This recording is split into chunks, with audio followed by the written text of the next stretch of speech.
Did anybody at the newspaper have any interaction with, anybody in the national media necessarily, or? Well, we were all interviewed, well, not all, but many of us were interviewed by reporters from other papers or broadcast outlets or the local broadcast. I know that I showed up in I don't know if it was in the New York Times or the Associated Press, the story, but I did. And I was quoted accurately. I was happy to have my faith confirmed in the nation's press.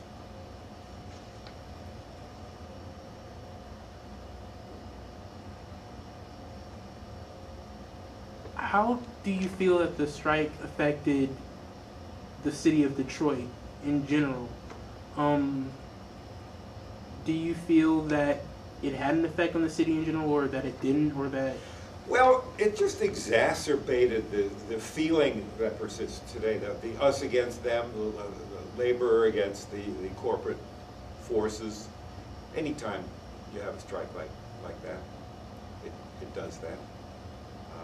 But this was an animus that existed before the strike and continues after.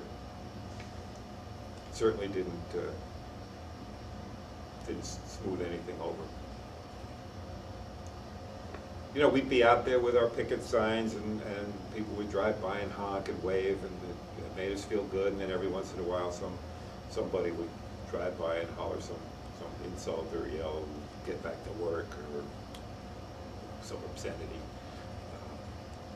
Mostly, people supported the strike. I know a lot of people canceled their subscriptions. I know the circulation went way down. Some advertisers boycotted the free press. Some didn't. And in the end, next to what the internet did to the newspapers, it was not all that significant.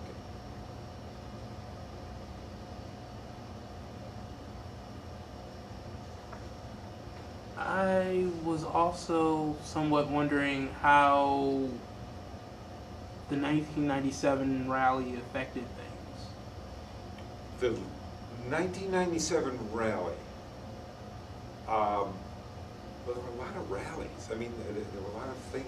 There was the Labor Day parade in '95. I can't say that I recall much about the '97 rally. Right. So I'm going to have to take a pass on that one. Right. In my case, it didn't affect anything. Hmm.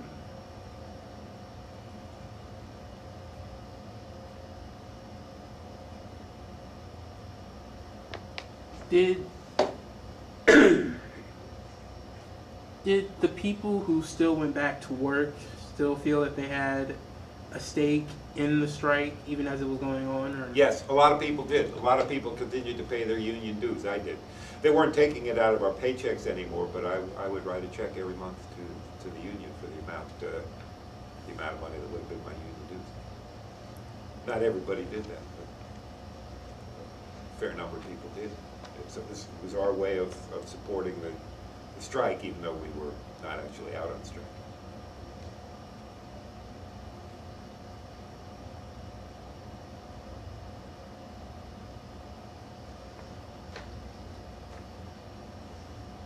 You somewhat addressed this question earlier, but I really want to get a better sense of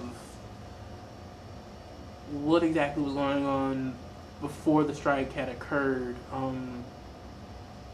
Were there union negotiations? Yes, long, lengthy negotiations over a period of, if not months, I'm sorry, if not years, at least several months, the better part of a year. I do know that in January of 1995, we were all aware that we better start saving our money as much as we could, because there was a likelihood we'd be going out on strike. One of the employee benefits we had at the Free Press when Knight Ridder owned the company was we were able to buy the company stock at a discount. So many of us have been doing that for years. And I sold my stock before the strike, so I sort of thought that the company was helping to finance the strike that way. And plus I needed it to live on. I was doing a lot of freelancing in those days, so I was not in horrible shape. I was writing for Parents Magazine at that point, and I just kind of redoubled what I was doing there and told them I could take on more work. And that was a good thing for me. Do you feel that management treated people differently based on when they came back at all, or? Some people felt that way. Some people felt the replacement workers got a lot of breaks that the regular long-term workers didn't. I can't cite any example of that happening. I have no personal knowledge of that. There were feelings about that. I know at one point during the strike, someone got hold of the company's the raises, the list of raises they had given out, and certainly some of the replacement workers got good raises, and a lot of other people got no raises. But I didn't go over it person by person to break it down, so I don't. I can't say one way or the other.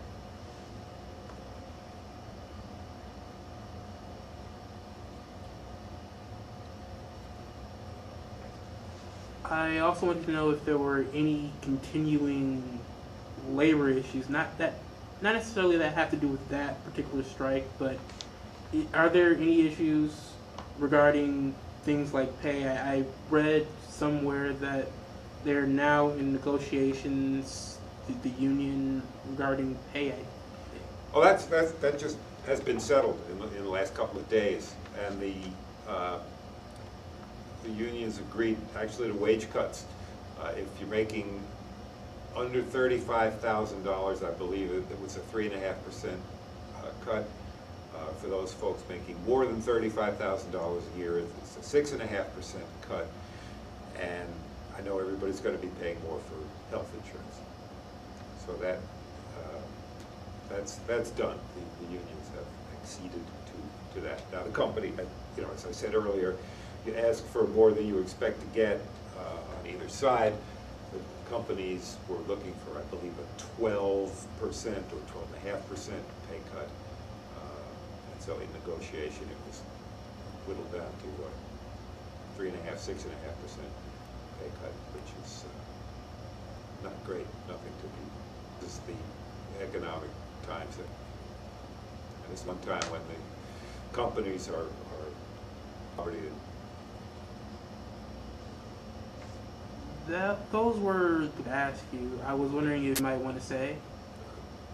Like the early retirement 3 years ago, I'm receiving a pension. I would not have that pension if it were for the work of the union. So I'm in favor of unions. They get a bad rap these days. I know union membership is down. Certainly in the newspaper industry, it's down. For one thing, a number of jobs have been eliminated, so whole bargaining units are gone. As I said, some years ago, they got rid of all the printers. They have far fewer newsroom employees these days than they had back in the 90s when we went out on strike. And everybody, and I'm sure you hear it here, is concerned about the future of the news business. Oh,